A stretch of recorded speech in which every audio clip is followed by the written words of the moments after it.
Welcome to The One Thing, a video game review series that does something a little bit different. Rather than try to touch on all the features that make a game great, I attempt to distill a game down to a single element that I believe is integral to the experience of the game. This may not be the only thing that makes a game great, but if someone asked me to tell them why Inside works, I'd start with the one thing.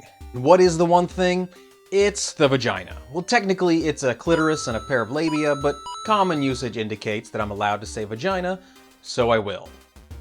Let me back up for a moment. Video games are inherently a perfect medium for the storytelling technique known as in medias res, which literally translates as in the middle of things. The idea is that you can begin a story in the middle of a scene, and that fundamental storytelling elements such as exposition and scene setting can be bypassed, and instead those details would be revealed as the narrative progresses. It would be the difference between starting the fairy tale Cinderella with Once Upon a Time versus opening with the evil stepmother in the middle of yelling at Cinderella. Film noir movies often use in medias res. Law & Order and its many spin-offs have used in medias res as a series-defining stylistic choice for years. Holy shit, did someone just die? Hello? Hello? With video games, in medias res often serves to jumpstart the sense of exploration that's already central to video games as a medium. It's a natural fit, but in medias res can be dangerous. A viewer, a reader, a video game player will only be on board as long as the promise of progression exists.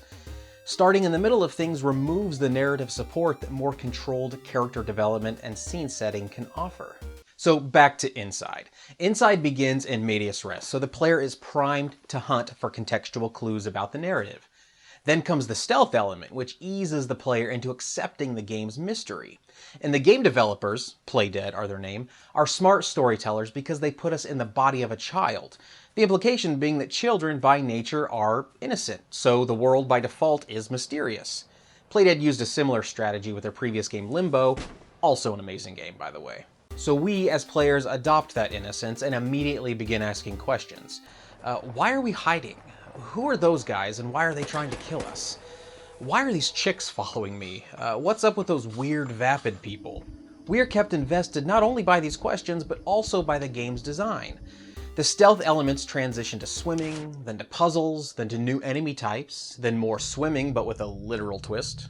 You see the water is upside down here, so it's a literal twist. And then, surprisingly, but not necessarily unexpectedly, you become a blob with a mechanic set that's entirely different from your child character mechanic set. Inside is fun, and it's beautiful, but most importantly, Inside is brilliantly paced, which is something in medias res narratives sometimes have trouble with. So all of these things mean that we as players remain invested in the experience, and that's important. As a player, you are 100% on board with the mysterious narrative every step of the way. This is great, but when the one thing reveals itself, that's when the game does something really special. The game stops being mysterious and suddenly becomes logical. The game makes you feel smart in a new way. When I recognized the use of in medias res, I recognized my own intelligence. When I recognized the use of a child protagonist to complement the stealth and mystery elements, I again recognized my own intelligence. But when I recognized the vagina, I recognized the game developer's intelligence, and by proxy, their insistence on making me, the player, feel smart. Making a player feel smart without dumbing down the experience is not easy to do. I believe the vagina was intentionally placed by the game designers as a way to put the analytical crowd at ease. Hey player, the developer is saying, you don't need to think anymore, okay? We're telling you right now that we've used the human body, specifically the reproductive experience, as a blueprint to inform the level design of a 2D platformer set inside a very mechanical, factory-like environment, okay? So from here on, just play. Don't believe me? Just consider how obvious these illusions become once you recognize the human body influence. Sperm. Okay, well with you as the lead sperm, obviously.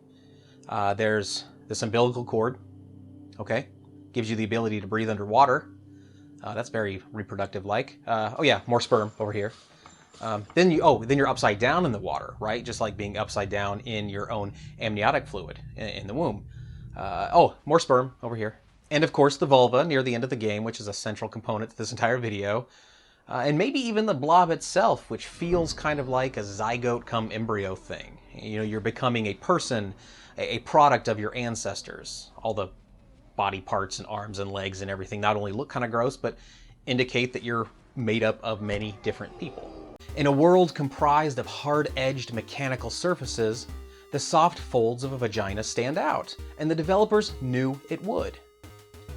But is inside really that simple? Now, the internet is rife with theories attempting to detangle the game's theme, trying to organize the logic of the industrial and organic motifs into a single digestible intent. Some say the game explores how cancer affects a body, some say it comments on depression with areas where you're essentially shutting down serotonin receptors. And while at first I was eager to jump into that analytical crowd, seeing the vagina about 80% through the game caused me to step back. I found a piece of the puzzle, but more importantly, it's not a hidden piece. The developers wanted you to find it. Again, the vagina tells the player to stop thinking. This directive to stop thinking is supported by the turn from a puzzle game to a game of simple fun now that you're playing as this amorphous blob, which I mentioned earlier. You get to literally destroy parts of the level, giving you a sense of catharsis against all of the obstructions you've carefully navigated up to that point. You don't have to think anymore. Now you're just supposed to have fun. You even get to use fire at one point late in the game. Fire is a very typical no-need-to-think game mechanic, the type of common element that Inside had consciously avoided during the entire game prior.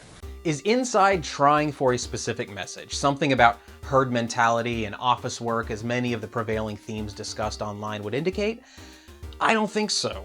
I don't believe the developers are hiding a deep message. I think they just wanted to make a cool puzzle platformer, and they used the body as a blueprint. But let me know in the comments below what you think of Inside. What do you think it means? Did you notice the vagina too, or is that all in my head? And please, if you like this the one thing approach to video game reviews, let me know. When I get a thumbs up or a comment notification on my phone, I seriously get giddy.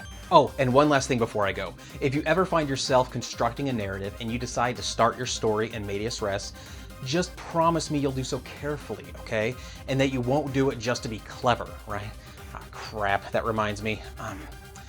Welcome to The One Thing, a video game review series that does something a little bit different. Rather than try to touch on all the features that make a game great, I attempt to distill a game down to a single element that I believe is integral to the experience of the game. This may not be the only thing that makes a game great, but if someone asked me to tell them why Inside works, I'd start with the one thing. See what I did there? Clever. Don't do that. Don't be clever.